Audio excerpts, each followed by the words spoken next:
Hey guys, Trevor here with Breaking Muscle. What we're talking about this week is meditation. I've had a lot of calls and emails in the past couple of weeks of people asking, how do you meditate? I've heard of this or I've seen it. Someone recently said they saw it on Oprah and they want to know the basics. So let's talk about it. I've been meditating for a number of years, on and off. Sometimes it happens for months at a time. Sometimes you take breaks. Sometimes you'll actually go to a set place and sit with another person. Sometimes it's just 2 minutes at my desk. Every time you do it, you're building momentum. You're building brain power, for lack of a better term. So the basics of meditation are pretty simple. You want to be able to sit either in a chair, on a mat, wherever you'd like, and keep your back straight. That's one of the important points of this. You want to keep your tailbone down and the natural arch in your back. When people slump, they lose focus and it's easy to get distracted. But when you have to hold yourself up, as if there's a string coming out of the top of your head pulling you up, you'll keep your attention more often. Your natural gaze is to look straight or look right ahead of you. You don't have to keep your eyes closed, but I say keeping them at a slit is the most important part. If you can do it with your eyes closed, but more often than not, most people will just fall asleep, and that's not what we're after.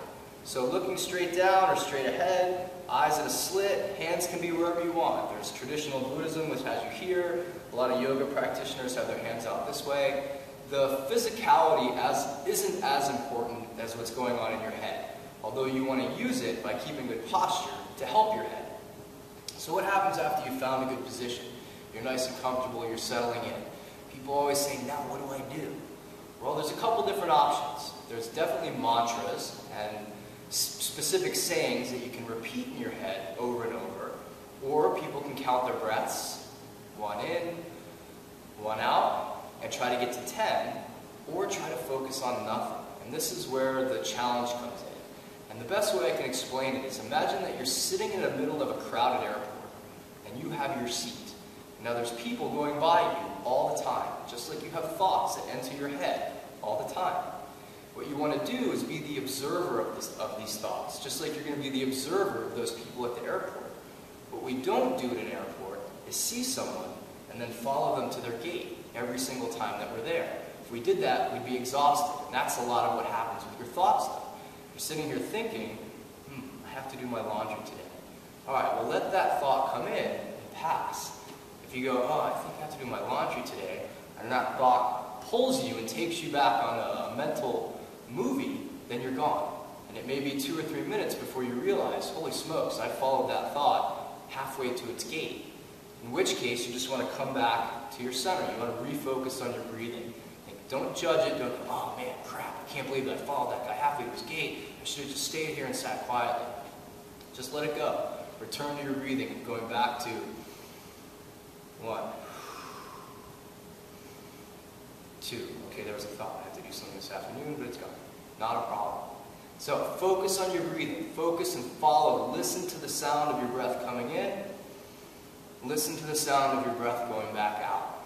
If a thought does come in, just look at it, observe it, and let it pass.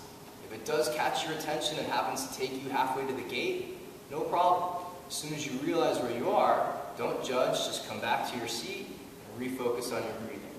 Now you can meditate anywhere. This doesn't have to be done in an ashram, it doesn't have to be done in a temple, it can be done at your work desk, it can be done in your car, it can be done standing in line at the bank, it can literally be done anywhere for any amount of time. 1 or 2 breaths alone, just deep cleansing breaths, will often settle down your mind. But if you can set up a regular schedule, 2 times a week, 3 times a week, and especially have someone else in front of you, you're going to double your power. By having someone else in front of you, you're going to not go, okay, it's been 5 minutes and you know what, I'm through with this, I'm out, and take off. Or, oh, my legs are really antsy, I don't want to move, but I'm out. When there's someone else holding you accountable, you'll normally stay longer and sit stiller. And our goal is not to move, and not to chase away, or not to chase any movements. Oftentimes when beginning meditators sit down, they go, oh man, my leg is really freaking out, but if no one's watching, just move it a tiny bit. And then what happens about 30 seconds later, that position becomes painful. Oh, well, I'll just move it a tiny bit more. Where in essence, if you just stayed in the first spot and let that pain go, it'll be a lot easier. So anytime you have a break this week, take a minute or 2, follow your breath, follow your breath, follow your breath. And if thoughts come in and out, let them go. Give this a try. I'll see you next week.